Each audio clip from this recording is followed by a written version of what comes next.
Ik ben de eerste jongen, ik ben altijd de lekkerste.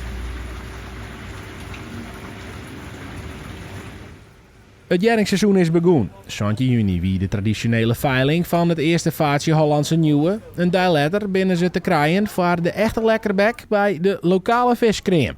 Ik had er wel een uurtje, maar ik weet vanmorgen echt al weer vergeten.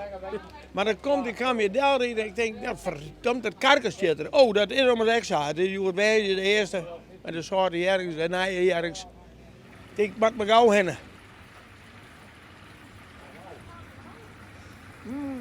Ze zijn lekker vet en lekker glad. En daar hou ik wel van. Siepeltje erbij, heerlijk. We hadden oud wijn erbij en dat loopt meesken. En de meesken, als ze het wijntje steentje, dan denken ze van, ho, Mattie had de Hollandse Nieuwe, daar maar we heen. En dan komen de meesken was. Komen ze om 2 keer de ijs, komen het moet een paar stoelen, komen ze wij de eerste dag. Dus dan hoeven ze net te vervelen. Ik ga er, ja. Oh.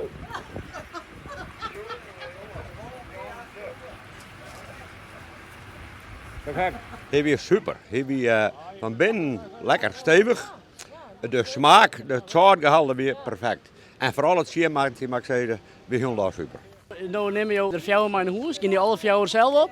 Die kans is groot, maar ik denk 2. Maar de oren helpt maar ik even 2. Die moet ik prillen. Ik ben de eerste, dus ik moet even een paar mij gaan.